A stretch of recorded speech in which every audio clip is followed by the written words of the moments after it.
down to Kentucky, from Quincy in the west to Chicago right here. We are with you, brothers and sisters. We're one union. But Local 1, I think Local 1 is the beating heart and soul of the IFT and of the AFT. All right. Look, you are willing to put everything you have on the line for your schools, for the children you teach, for your communities. I taught high school in Skokie, okay? Magically, you cross Howard Street. What happens? I had 20 kids, class size, in my contract. If they put 21 kids in, you could go to the principal or the director and they would take that child out. And sometimes they'd start a new section. Why? Because it's in the contract. Why was it in the contract? It's good for children. It's good for children. It's not something we love because we're teachers and we make it up. I don't know one parent who says, "How was school today?" to their child and say, "Man, I really hope you have more kids in your class tomorrow. Let's get 30, 32, 34, 40. Why is it in my high school where I taught, we had almost 10 counselors for 2,000 kids. We had 6 social workers. We had 4 school psychologists. We had 2 speech paths. We had 5 nurses. Why? Why? When in Chicago, you have 1 psychologist spreading themselves thin between multiple schools. You have libraries with books, but no librarians. So what's the solution? The solution is solidarity. The solution is striking if you need to. The solution is holding those with the keys to the kingdom, the power to do right by our children, to do right by our children, God damn it! I want to say, too, to all the school support staff, our brothers and sisters, our union family in SEIU 73, if you teach, you know that schools don't work without support staff. You deserve a fair contract. You deserve fair wages. And by God, you're going to get them. And we're with you every step of the way. The nurses on strike in the city of Chicago, at the University of Chicago Medical Center, that's a strike for life and death. They're striking for the lives of their patients. Our UAW brothers and sisters right now on strike, the longest strike in the UAW since 1970 at GM. What are they doing? They're striking for their economic lives so they can raise kids, they can buy a home, they can have insurance, send their kids to college. It's the American dream. It's labor. It's labor! And shout out, thank you to the shout out for our Evergreen Park brothers and sisters, 220 teachers and paraprofessionals standing up for reasonable insurance, for a living wage for their support staff. We have the Passages Charter, as you said, they took their strike vote, and I see my time is up. So I also want to thank Senator Sanders for doing more than any one person, I think, in my lifetime, to raise the issue of income inequality. CT who? CT who? All right. Our next speaker is someone who has been in the fight for social and economic justice on the front lines of that struggle for a very long time. She took on the bad TIF deals that have taken so much money from our parks and schools. Give it up for Amisha Patel, leader of Grassroots Collaborative. Good evening. My name is Amisha Patel, and I'm Executive Director of Grassroots Collaborative. Chicago is the place to be tonight. But Chicago is a place to be every single day because we are here pushing past racist austerity measures and creating a new way forward.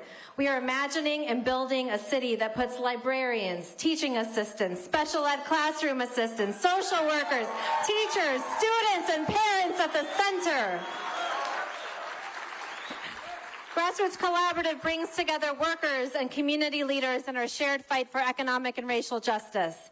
We work to challenge not only politicians, but the racist corporate power whose agenda those politicians are beholden to too often of the time. Because we know that when there is money, that there is money for the things our people need, that this crisis is manufactured and it's intentional.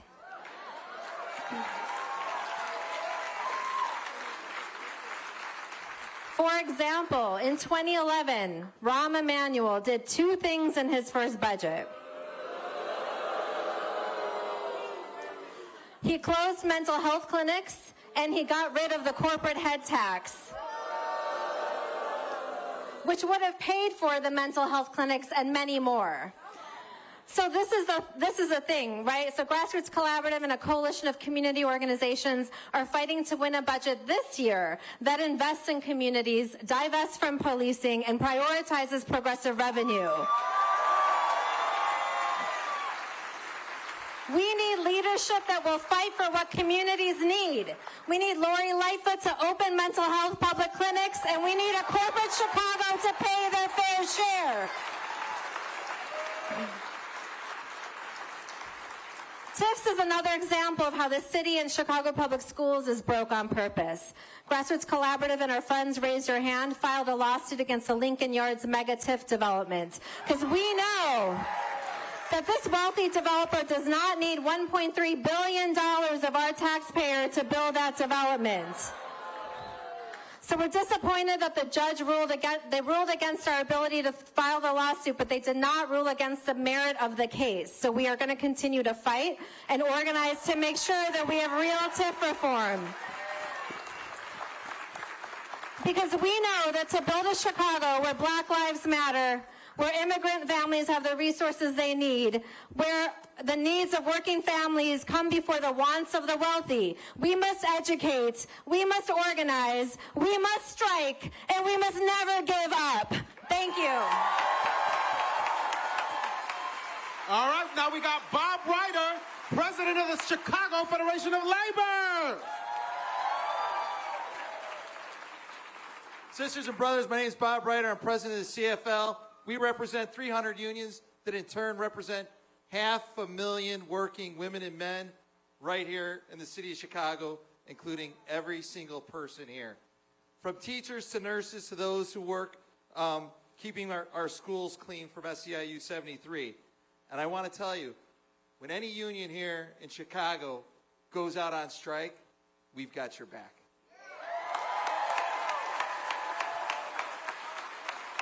When I came to the CFL 9 years ago, my local union actually went out on strike for 7 days, and we got a contract.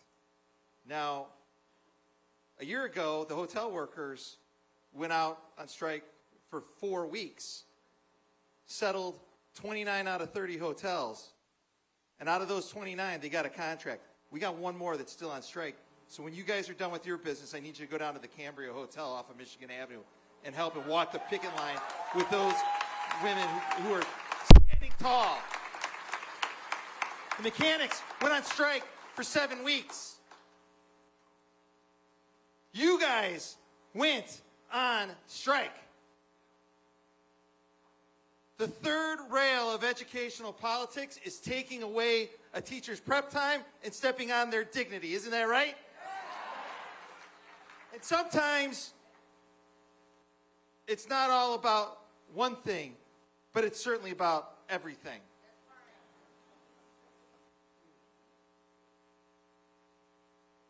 And for my time working here in labor and working with the teachers union, I've seen a lot of things go in a direction that they shouldn't have gone in. Taking away, it started with Mayor Daley taking away your bargaining rights.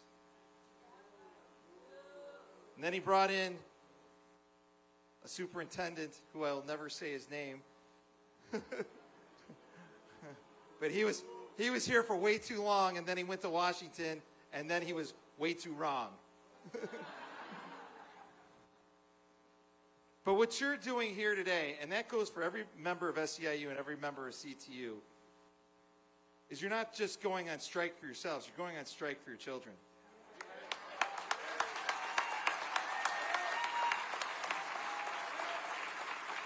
So doesn't every school deserve to have its own fucking nurse? Doesn't every school deserve to have their own social worker?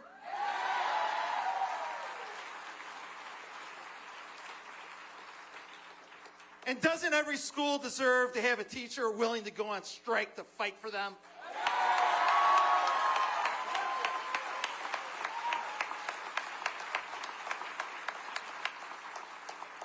So the guy with the sign and Carlos standing here off my right, they want me to abdicate my place here on the stage, and I'm going to do that in 1 second. But I want you to know that the Chicago labor movement is a very special place. It's the hometown of the American labor movement. And the reason why we're the hometown of the American labor movement is we're ready to fight. We're ready to fight. We will fight in the streets. We will fight in the negotiating room. And we will fight until we have our last breath. But the fight that we have is righteous. Because we are out there not only lifting up the working class of this city, but we're lifting up the people that we serve in our communities. So if it's time to strike, then fuck it, strike.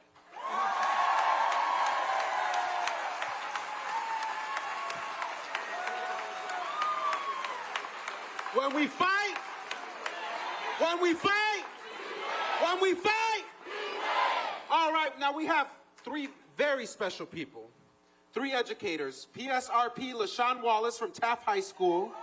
We got Norma Noriega from Stevenson Elementary, and Jamie Schnall from Shoesmith Elementary teacher. Please come on up, folks, and give us the good word.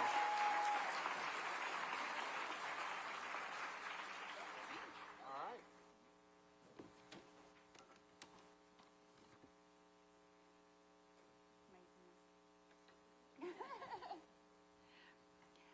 Good evening. My name is Jamie Schnall, and I am a National Board Certified Physical Education teacher at Shoesmith Elementary.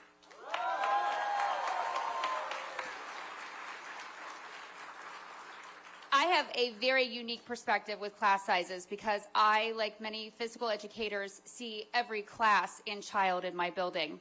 When I started this school year with 40 kindergarten students, I'll be honest, I panicked. A little. Like many physical education teachers, I don't have 40 pieces of equipment for any unit in my closet. I'm usually blessed with about 25 pieces, and most of the time I invent new ways to make supplies. I have work for the growing number of students in my classes. When my students, my kindergarten students, are waiting for their turn, they ask me, why can't I play? And I tell them that they need to wait their turn. But why should they? Large class sizes aren't just happening in my kindergarten through 2nd grade classrooms. They're happening in every grade level in my building. I have multiple classrooms with 31 and 32 students. Large classes take more time in PE, as I'm sure they do in the classroom. More time to plan, more time for the students to practice new skills, more time to incorporate those skills into multiple lifelong activities, and more time for each student to have that individual teacher attention that our children so greatly deserve. Large class sizes are truly an epidemic in my building and in many other schools in CPS. They are just not appropriate. We need class size limits. Thank you.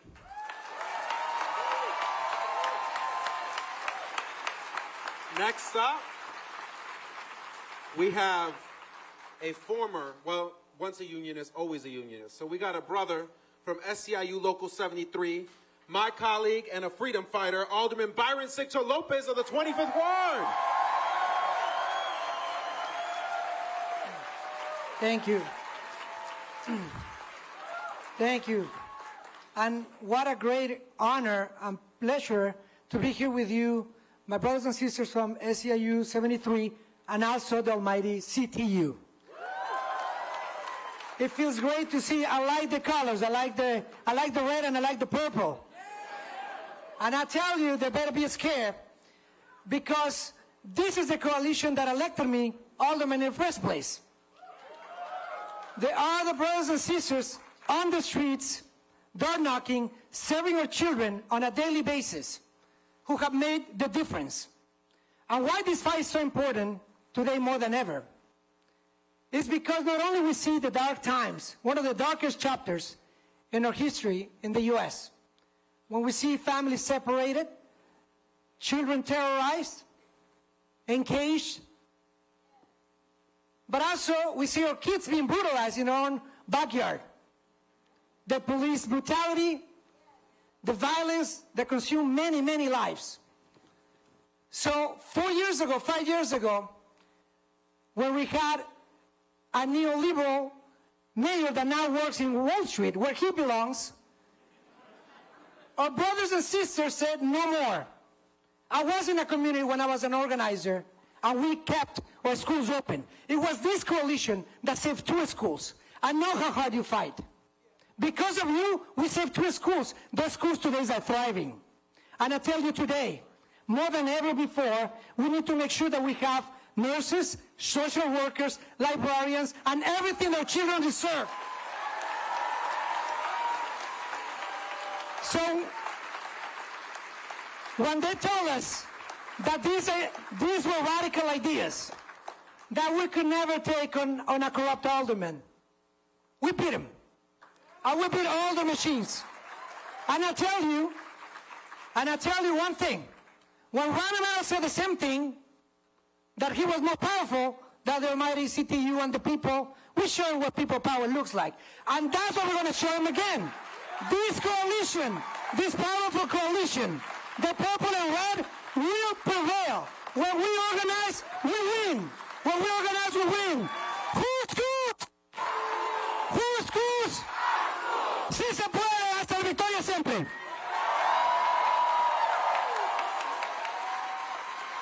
All right, folks. So we're going to hear now from Norma Noriega from Stevenson Elementary. Please give her a round of applause.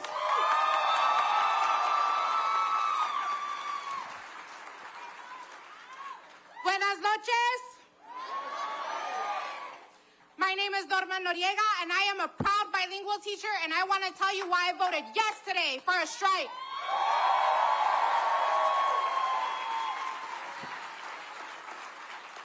I've seen newcomers not receive bilingual services because they had me as their math teacher, and that was compliance enough. That ain't right. I've seen schools get rid of bilingual teachers of color when bilingual educators are hard to come by. That's not right.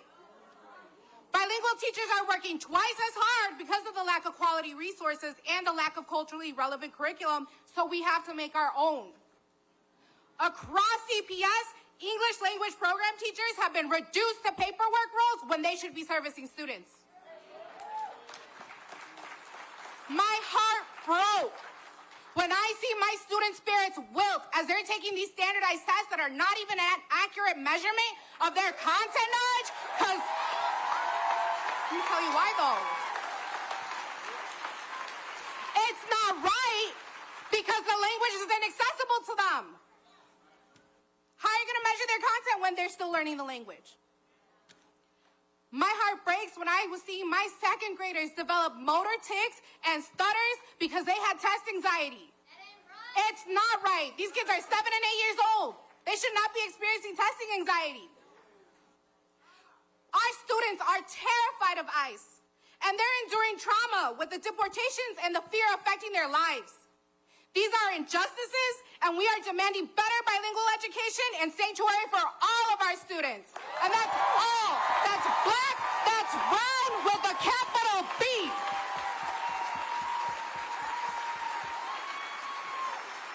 We fight for sanctuary because our students deserve to feel and be safe at school. We are fighting for the schools that our students deserve, and we want it in writing. And if we don't get it, what are we going to do? What are we going to do? Thank you. All right, folks. So we are a little bit behind schedule, so I'm going to remind our speakers that Pavlin right here has a sign that says time is up. And when time is up, all right, folks? And time is up. We need a fair contract now.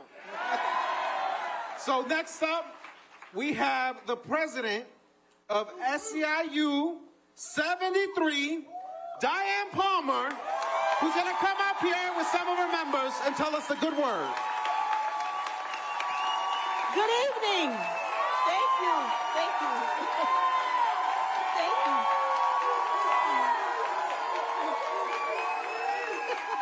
Good evening. I'm Diane Palmer, proud president of SEIU Local 73.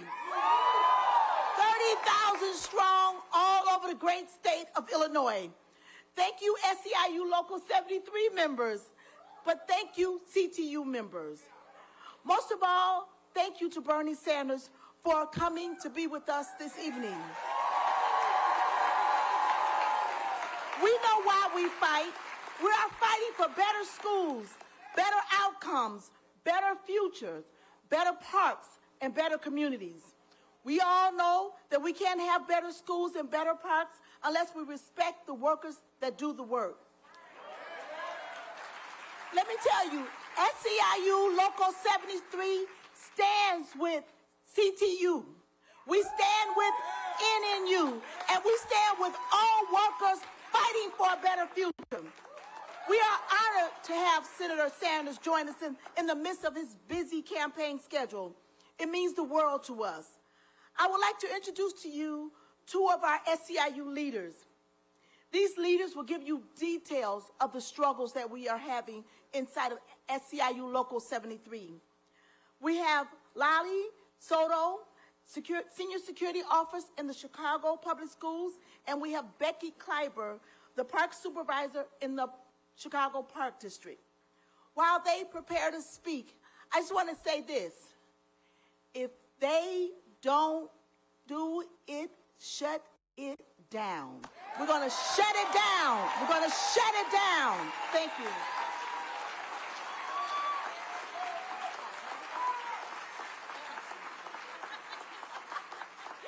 I'm so sorry, but this is too tall, and you guys cannot see me. Okay? Let's make that clear. I am only this big, with a big voice. My name is Siklali Soto, and I am a Safety and Security Officer for the Board of Education.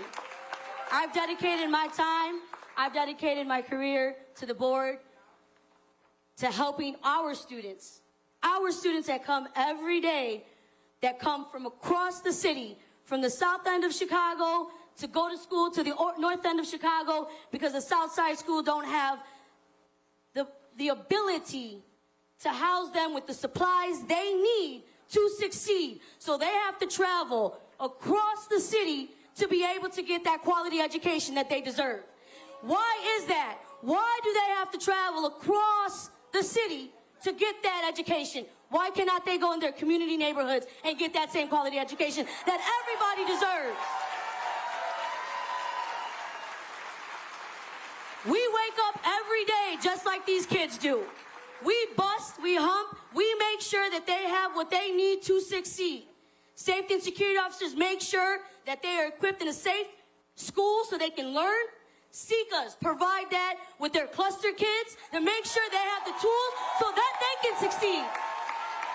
Bus aides work and struggle multiple hours and don't get recognized nor paid the money that they deserve for making sure that these children go home safely. Custodian workers do not have the supplies to be able to clean their schools because you have corporations that invest in schools that don't even clean the schools. They don't do anything but stand there. Our custodian workers that work for CPS need to be rehired again and introduced to all of our schools. I am here as a proud member of the Chicago City. This city that I was born and raised in. My family is a minority. My family does come from Central America. They bust and they humped here just like most of our immigrants have. For a better future, for a better way for their children, just like everybody else here does. A lot of our parent workers that work in these schools are from Latin American communities. They make sure that their kids go to school just like everybody else does. they also get paid very less than anybody else deserves. They need to get recognized as well. They are people, they are our citizens in this city of Chicago. We need to make sure that we invest in our students, in our schools, in our communities, and our teachers, as well as our support staff. They're telling me that I'm out of time. They're telling me to get off this stage. But before I do, Local 73, what are we here for? Let's get a fair contract. When do we want that? When? Who are we? That's right. Always remember, we are 73, and we are here for the students.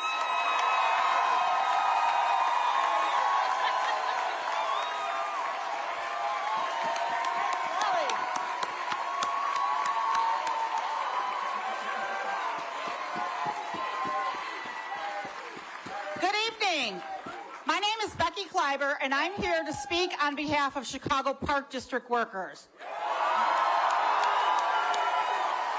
We too are in a fight for a fair contract. We are proud members of SEIU Local 73. Our parks here in Chicago are some of the most celebrated parks across the United States. We believe our work is important to the residents of Chicago. We provide recreational, safe activities for youth and teens during the out-of-school hours, and so much more. We put children first, and we are the best deal in town. We are always here for the citizens of Chicago.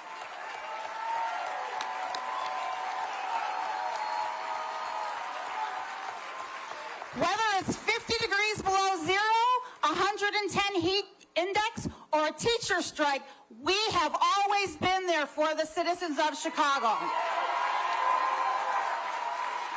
It seems like the only people that can enjoy their leisure time in the parks are the workers that maintain those parks. We're predominantly a part-time staff with no benefits, no holiday pay. Currently, the proposal is asking those of us who have health care benefits to increase our payments by 100%. That is just wrong. We haven't seen a cost of living wage increase that truly keeps up with the skyrocketing costs of living in Chicago. We're forced to live in a city that we cannot afford. Meanwhile, management gave themselves up to a 20% raise, but offered us 2%.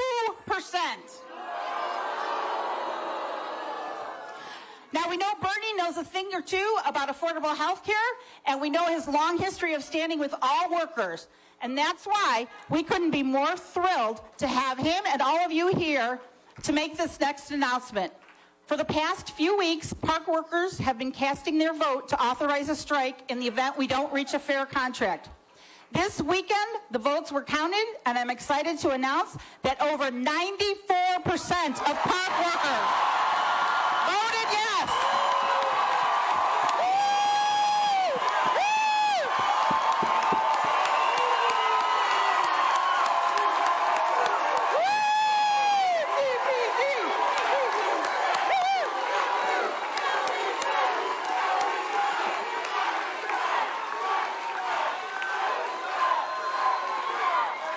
We are ready to say that we are fed up and we're not going to take it anymore.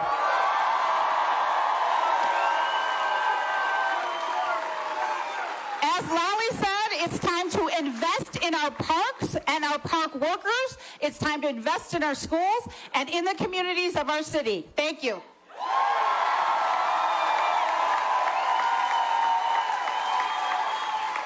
Chicago is a union town. Now, if you want to get some updates on this strike, I'm going to need you all to take out your phone, and this is a very important number, 69238. I want you to text STRIKE to 69238. Again, that's text STRIKE, S-T-R-I-K-E, to 69238. And we're going to send you some updates as this fight evolves and continues for the city and the schools and the parks we deserve. So, you know, when CTU went on strike, what was it, 2012? Did I get my history right? That was like a big bang. that was felt across the city and all across this nation. It gave us Red for Ed, where teachers all across this nation put on that red shirt and went out on strike for their schools. It also gave us some fabulous movement candidates, individuals that were committed to fighting hand in hand with working class Chicagoans for the schools in the city we deserve. Individuals like Byron Sixto Lopez. Individuals like Rossana Rodriguez. Have her stand up. Give her a round of applause. Stand up, Rossana. Stand up. And individuals like the next freedom fighter, someone that went out on strike for her school, someone that went on strike for her community, someone who is now leading the fight in the Chicago City Council, my colleague, my comrade, 20th Ward Alderman Jeanette Tyler.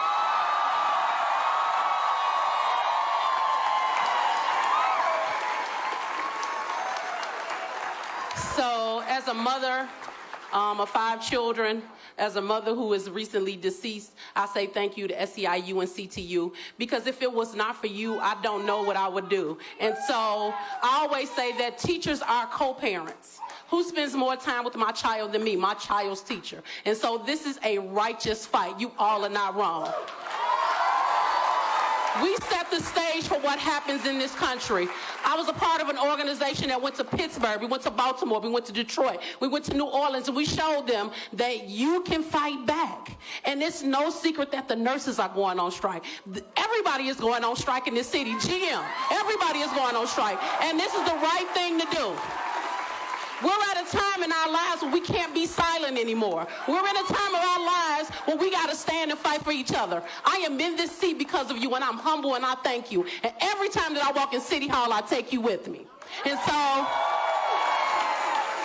the last thing I'll say is they're going to come on with the come on. That we're going to get it in writing. We've been bamboozled too many times not to be smart enough to get this in writing. The last thing I'll say is, we're at the time in our life where we gotta let it burn.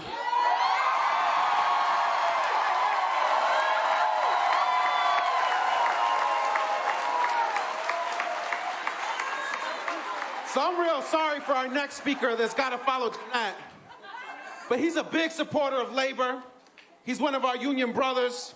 He's the founding board member of Freedom of the Press Foundation. You might recognize him from a couple movies. John Cusack. Hey, Chicago!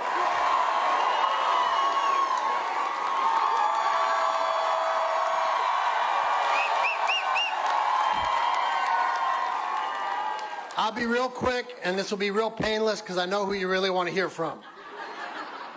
So I'm gonna start off by saying something that I think is a little bit radical, that might not be accepted. But I think in the richest country in the world, 2 teachers living together should not have to take a vow of poverty to educate our kids. So I'm proud to stand with you guys in solidarity. And as far as Senator Sanders goes, as long as I can remember, in the 80s they came up with this thing called C-SPAN, where they put cameras into the Congress, and you could hear what everybody said.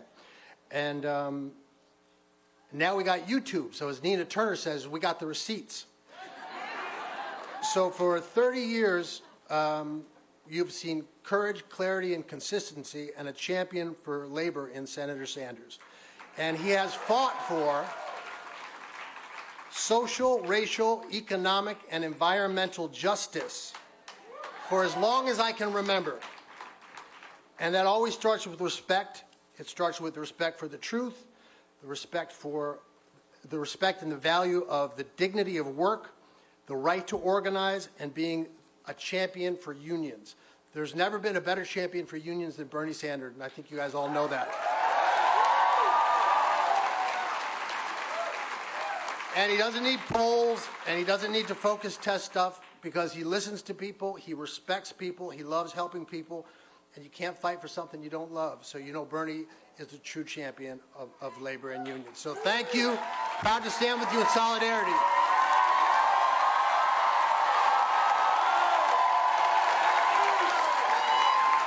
Give it up for John. You couldn't hear it, but just as he got off the stage, he told me that he wants you to text strike to 69238. Again, that's text strike to 69238. Special message from John Cusack from me to you. All right. Y'all got a hell of a union. And this union is like the blood that makes Chicago work. You know, you're educating our kids. For so many of our kids that do not have a stable household, you provide that stability in the school, in the parks. You all are the ones that are educating the future and ensuring that our kids have safety, stability. And that's why you're fighting for smaller class sizes. That's why you're fighting for prep time. That's why you're fighting for nurses. That's why you're fighting for the schools that we deserve. So it's my great pleasure to bring up our next speaker, the president of this mighty fighting union, Jesse Sharkey!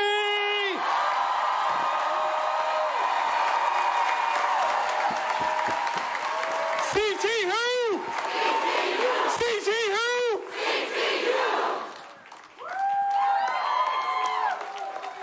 On behalf of the 25,000 members of the CTU, I want to welcome you to this hall. It's a hall that Karen Lewis built, and it is dedicated to the great fighting president of the CTU, Jacqueline Vaughn.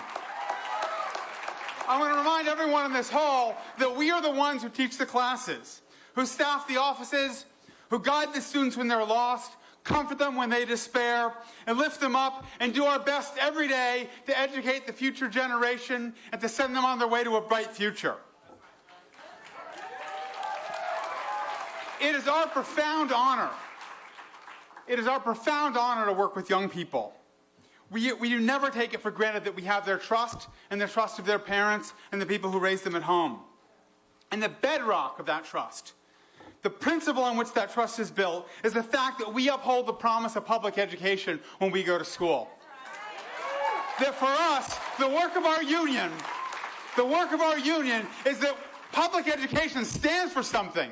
It stands for the future, the promise of future generations. It stands for what our country should be. It stands for our aspirations and our hope for the young and for the future. And that is what we represent when we go to work. That is what we represent when we put on a red shirt and when we stand together as a union, and nothing less.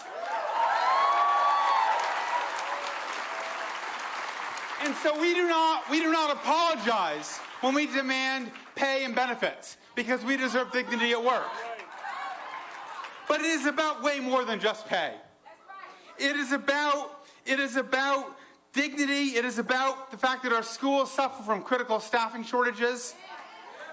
It is about the people who go to work in the schools need support. We need coworkers who can support students who suffer from poverty and trauma.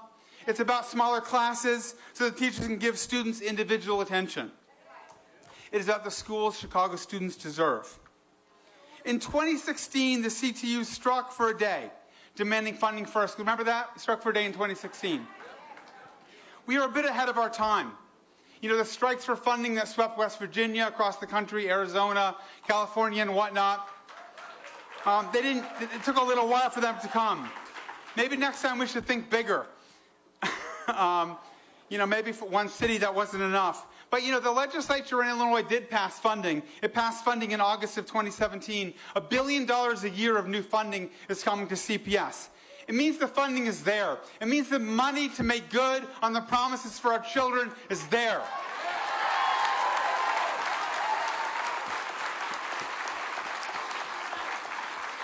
Our movement for educational justice has also become something of a political moment. The political moment is also here. We have a mayor of Chicago who ran on a promise of basic educational supports and transforming neighborhood schools and racial equity. She ran on that and won by an overwhelming landslide. But at the bargaining table, has she offered us smaller classes? No. Has she offered us a nurse in every school every day? No. A librarian or a social worker? No and no. What has she offered us? She's offered us higher pay. And so then, when her supporters have the gall to criticize our union for only caring about pay, for only caring about money, we have to ask, what is really behind that politically? We are going to vote to authorize a strike. We're at it now in our schools. if that's what it takes to get educational justice, if that's what it takes to get the political promises together with the money to wind up in writing that winds up in our contract, if that's what it takes, so be it. I prefer that it doesn't, but if that's what it takes, so be it. So let me speak clearly in words of one syllable. We will stand for what's right in our schools. We will lead.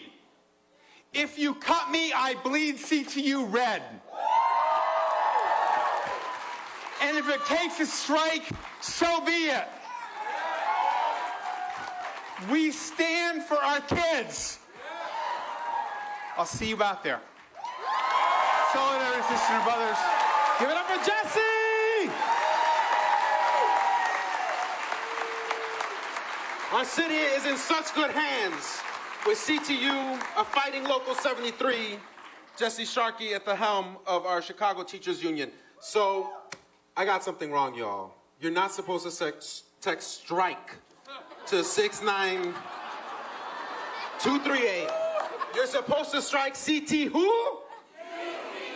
CT who? You're supposed to strike CTU to 69238. I'm gonna blame this on Cusack. All right. So, the next individual that's about to speak, who's about to bring up the man of the hour, she doesn't need any introduction. No introduction whatsoever.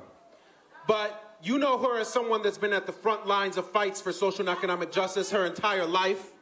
You know her as someone who was serving our kids on the Southeast Side, first as an educator and now as alderwoman of the 10th Ward, our chair of the Progressive Caucus, our chairwoman of the Workforce Committee on the Chicago City Council, our fighter for working families, Sue Sedlowski-Garza!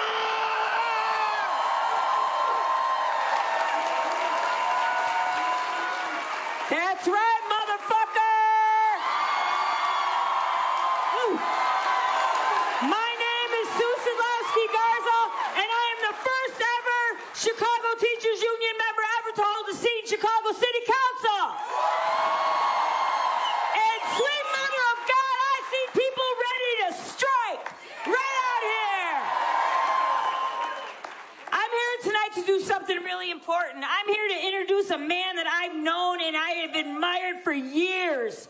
He is the son of working parents, a man of principle who has earned his political stripes right here in Chicago. This man has fought to give working people a voice and has stood in solidarity with ordinary Americans across this country to build a better, a fairer, and a more just society. Consistently, and he's never wavered. The fact that he is standing with us today shows his deep commitment to the men and women who need him the most, the working class. I am proud to introduce my friend, Senator from Vermont and candidate for the President of the United States, Bernie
that the Chicago School Board should be very nervous.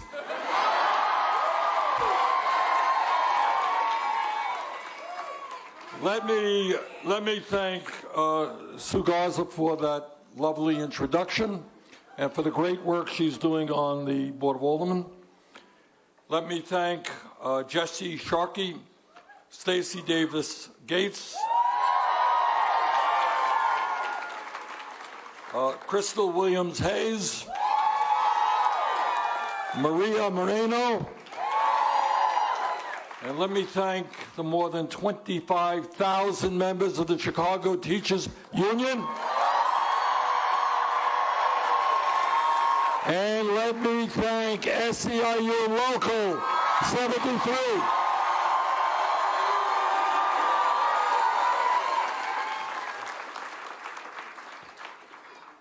And I want to thank all of you, staff and teachers, for becoming the conscience of the United States of America, here in Chicago and all over this country.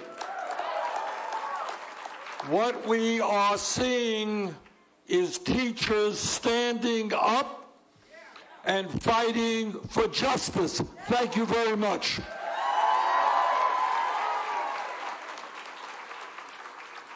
You know, every problem in society, hunger, domestic violence, poverty, it walks into your doors, doesn't it?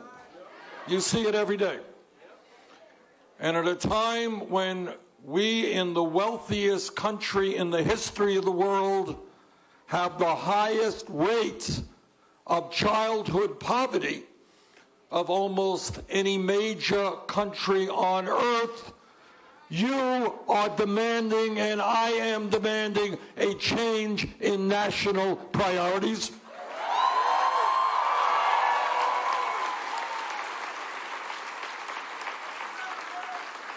At a time when we have a dysfunctional child care system in which all over this country, Vermont, Chicago, all over this country, working class people cannot find the quality, affordable child care they need, you are standing up for a change in national priorities.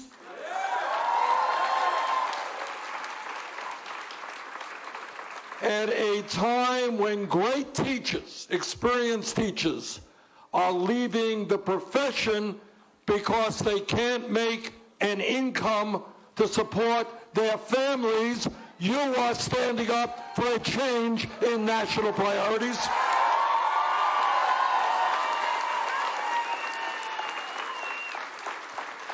You want, and I want, that the teaching profession receive the honor and respect it deserves for the enormously important work you do. And I'm not here just to flatter you. I'm not here to say nice things about you. What I'm here to say is what you know. Anybody, and I hear all these politicians, they got big flags behind them. They tell us how much they love America. If you love America, you love the children of America.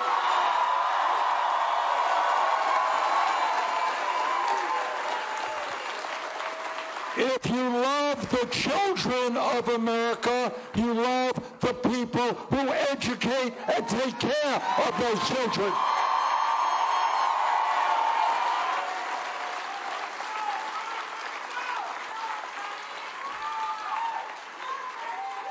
So we got a lot of work to do in front of us, and what we know, when we change our national priorities, we ain't giving tax breaks to billionaires. We are investing in our kids, in our schools, and in our educators.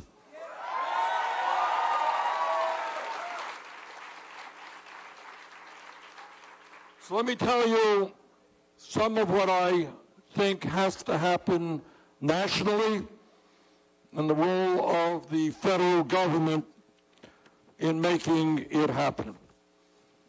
Too many of our kids are going to schools that are inadequately funded, which is why in my education reform proposal, we triple funding for Title I schools.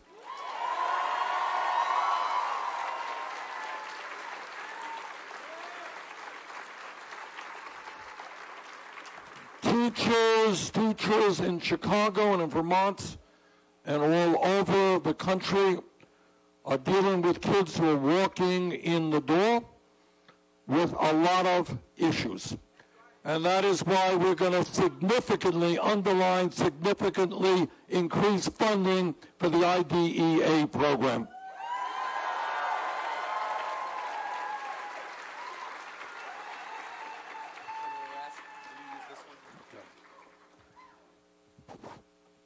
Education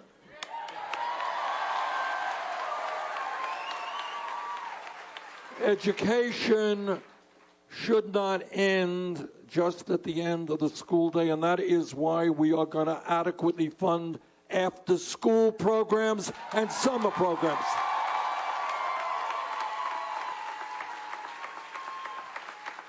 Working parents have a right to know that their kids are going to be in a safe and constructive environment after school. They have a right to know that in the summertime, their kids are going to get the educational and recreational opportunities that they need. We expand funding for universal education in this country.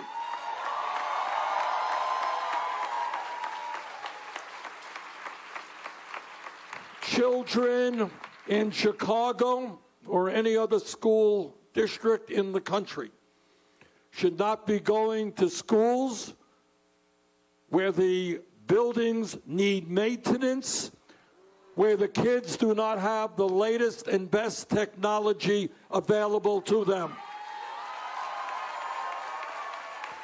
And that is why we're going to put people to work rebuilding schools all over this country. That is what our children and our educators deserve.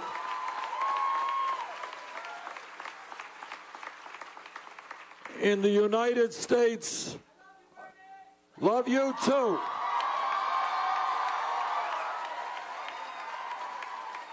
In the United States of America, it is an absolute disgrace that we have children who go hungry. And our plan is going to feed every child in this country who needs quality nutrition.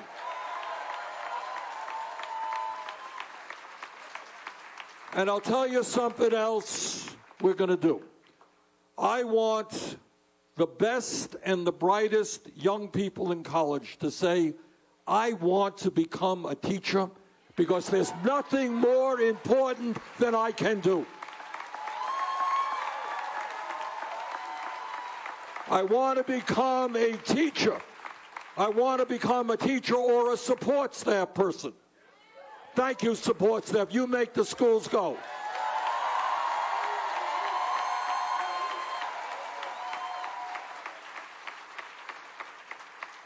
I want to become an educator because it is the right and patriotic thing to do. If we look to the future of this country, the children are the future. And we have a moral responsibility to make sure that those kids get the very best education that we can provide them. And that's what you do. And let me tell you something else. Let me tell you something else that we're going to do.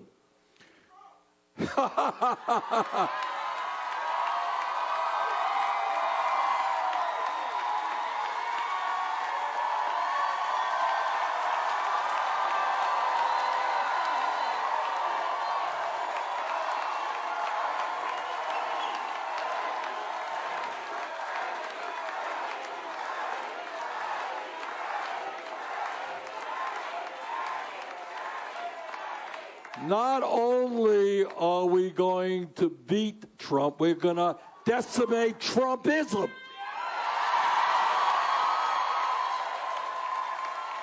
We are going to end the racism and the sexism and the homophobia and the xenophobia and the religious bigotry that comes out of that administration.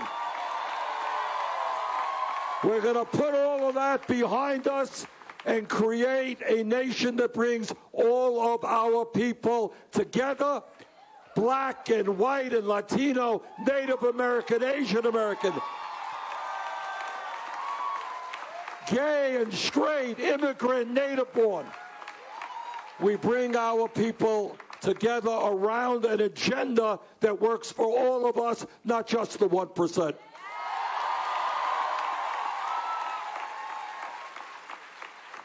And when we talk about our young people, let me also say that in my view, I do not want one kid in this country who is in the 11th grade or 12th grade to think that he or she cannot get a higher education because their family lacks the funds. 4 years ago when I came to Chicago and I campaigned here, I said, we must make public colleges and universities tuition free.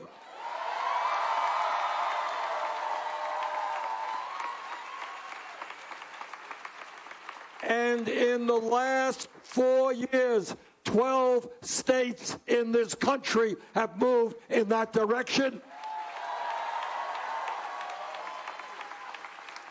And when we are in the White House together, we're going to make public colleges and universities tuition free in every state in this country.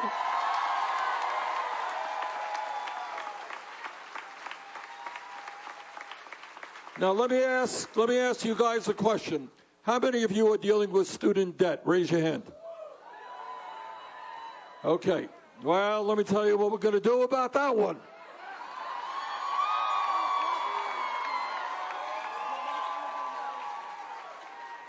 "11 years ago, as you all remember, against my vote, the United States Congress bailed out the crooks on Wall Street to the tune of trillions of dollars of zero-interest loans from the Federal Reserve. 2 years ago, Trump and his friends gave over $1 trillion in tax breaks to the 1% and large, profitable corporations. Well, it seems to me that if we could bail out the crooks on Wall Street, if we can give tax breaks to billionaires, we can cancel all student debt in this country.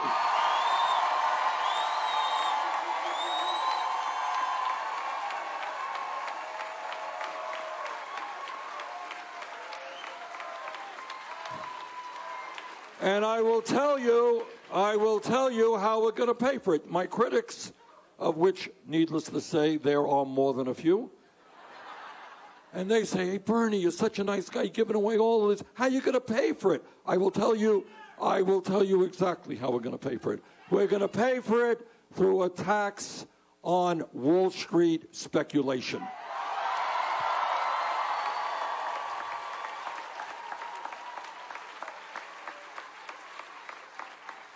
At a time of massive and grotesque income and wealth inequality in America, when 3 people on the top own more wealth than the bottom half of the American people. You got that?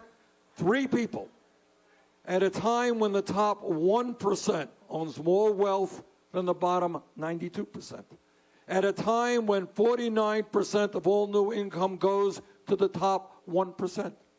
At a time when over the last 30 years, the top 1% saw their wealth increase by $21 trillion, while the bottom half of American society saw a decline in their wealth. So it seems to me that we know where the money is.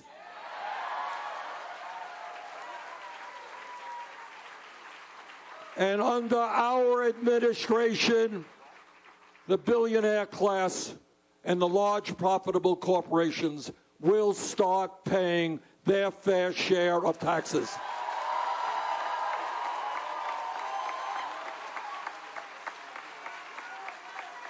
We just yesterday introduced a tax on wealth, which says to the top 0.5% that we're going to tax the very richest people in this country so that we adequately fund housing, we adequately fund child care, and we create a Medicare for all health care system which guarantees health care to every man, woman, and child in this country.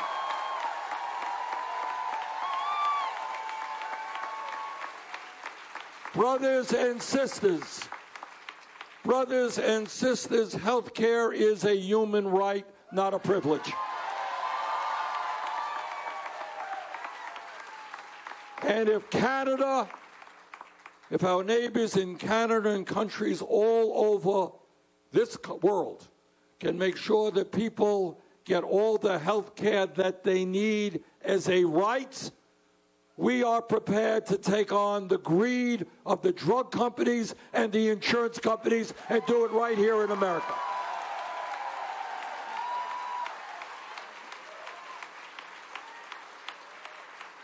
So tonight, I am so proud to be here with you tonight to say to the city of Chicago, sit down with the CTU, sit down with the SEIU, and negotiate a good faith contract that is just, that is fair, that treats the teachers and staff in this city with the respect and dignity that they deserve.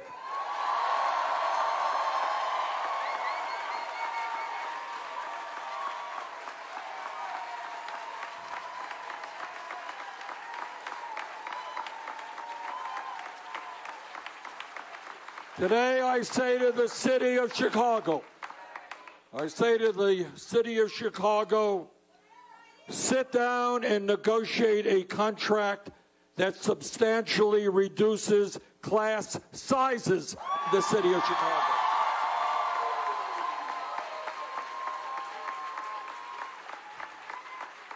It is no great secret that kids can't learn and teachers can't teach if the class size is too high. Tonight I say to the city of Chicago, substantially increase the pay and benefits for teachers in Chicago.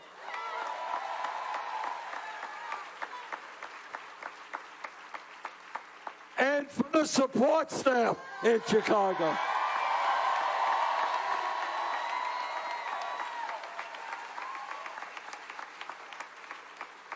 And tonight, I say to the city of Chicago, we are going to have a Medicare for all, but we're not there yet. So sign a contract with the unions that does not force them to pay more for the health care that they need.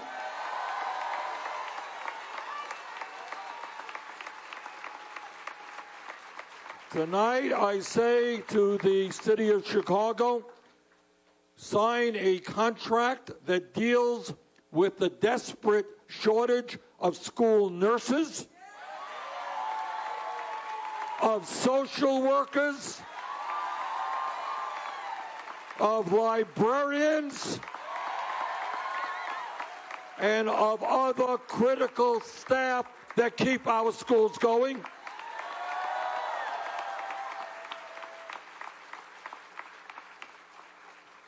Now, the proposal that I brought forth on education ends all private charter schools in this country.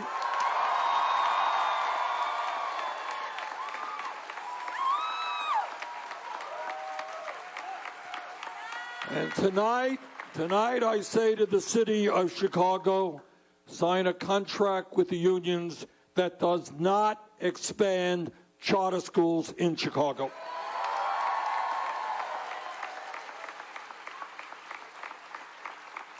Brothers and sisters, I just want to thank you so much for two reasons. Number one, I want you to know that you are doing some of the most important work that can possibly be done in our country.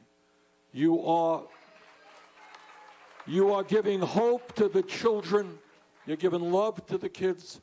You're educating the kids. You're preparing the kids at a very difficult time to go out in the world and succeed. To my mind, when we talk about valuing work, it's not the hedge fund managers on Wall Street that we should value. It is the teachers of this country. It is the staffing in this country. It is the school nurses and the librarians. So thank you so much for loving the kids and for wanting these kids to do well. And that's reason number one. And reason number two that I'm here to thank you is you understand what I understand, is that for the last 45 years there has been a war in this country by the corporate elite against the working class of our nation.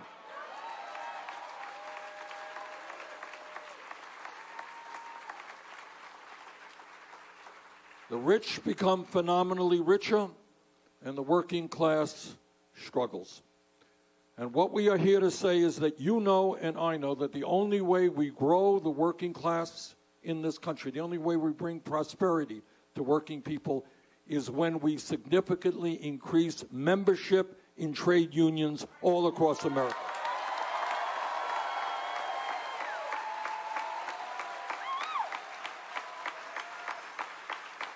And here is the very good news, is that all across America there are millions of working people who want to join unions.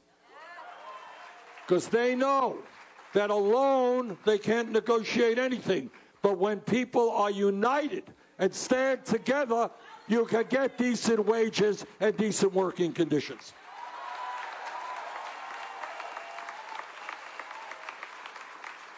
And that's why I have introduced legislation which will make it easier for workers to join a union. If 50% of the workers in a bargaining unit plus one sign a card saying they want to join a union, they're in a union.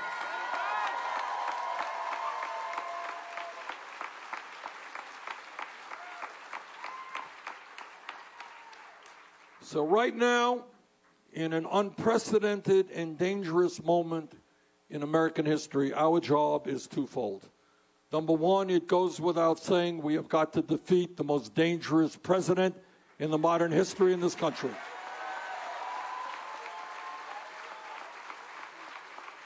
But second of all, in the richest country in the history of the world, we are going to create an economy and a government that works for the working people of this country, not just wealthy campaign contributors. So brothers and sisters, thank you so much in standing up for the kids. Let's go forward together. Let's win this thing. Thank you.